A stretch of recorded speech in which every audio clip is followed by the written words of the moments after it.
গল্প পঠনে স্বাগত। আজকের গল্প ইঁদুরের বাড়ি, প্রথম পর্ব।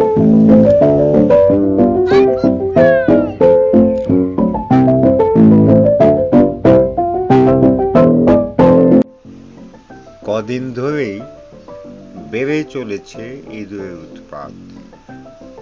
নাগরিক জীবনে এসব অত্যাচার সবার পক্ষে সহ্য করা অত্যন্ত কঠিন। ইয়াদ আলী মোল্লার পক্ষে তো একেবারেই নয়।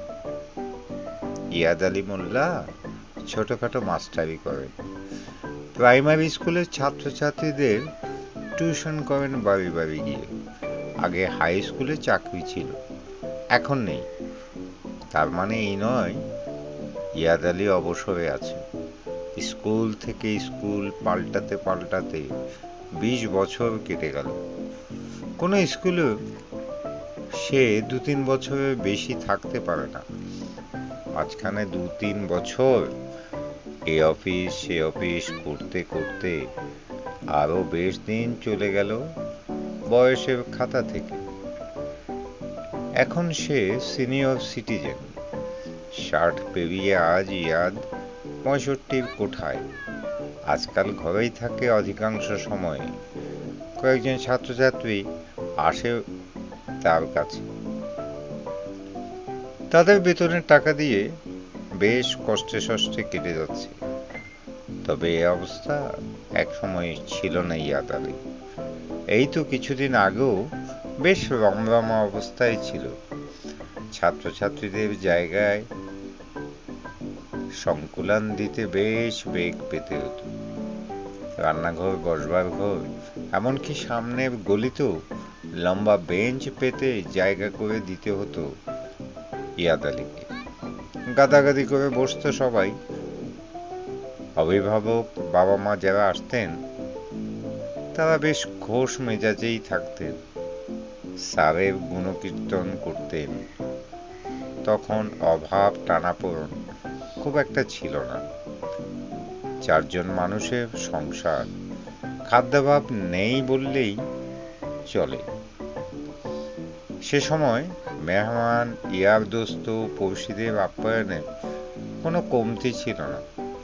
স্ত্রীর চোখে মুখে অসন্তোষের ছায়া তখনও দেখা যেত না। আজকাল স্ত্রীর চোখে মুখে অসন্তোষ আর মুখের উপর কালশিটে দাগ যেন চিরস্থায়ী রূপ নিয়ে ফেলেছে। ইয়াদ আলী লক্ষ্য করল ইঁদুরটি বেশ আয়েসি ভাব নিয়ে আছে। সে ইয়াদ আলী মাস্টারের পাশ কেটে চলে গেল। পিছু পিছু সে দেখতে গেল ঠিক কোথায় গিয়ে ইঁদুরটা লুকালো। ফ্রিজের পিঁড়িটার নিচে দেখেই সে অবাক হলো। আরেকটি ইঁদুর, বেশ চকচকে, স্বাস্থ্যবান, চোখ দুটো চকচক করছে। ইয়াদের দিকে তাকাবার বিন্দু মাত্র ইচ্ছাও যেন তাদের নেই। একবার মনে হলো তাড়া করবে, হাতের আশেপাশে লাঠিটা চোখে পড়ল না। ইয়াদ আলী ইঁদুর মারবার জন্য একটা শক্তপোক্ত লাঠি জোগাড় করে এনেছিল বড়পোল থেকে। ওটাকে এতদিন বেশ সামলিয়ে রেখে আসছিল। আজ 2 দিন হলো লাঠিটা সে পাচ্ছে না। সেটি আগের স্থানে নেই। তবে কি কেউ লাঠিটাকে সরিয়ে ফেলেছে? ব্যাপারটা বেশ ভাববার বিষয়। কে হতে পারে? লাঠিটা হাতের মুঠোয় না পেয়ে যার পরনাই চিন্তিত হলো ইয়াদ আলী। কয়েকদিন আগে সাইকেলের ইঁদুর মারার হকার থেকে বিষ কিনেছিল। লোকটি মজার ছড়া আওড়াতে আওড়াতে নানা কীট পতঙ্গের বিষ ও চর্মরোগের ঔষধ বিক্রি করছিল।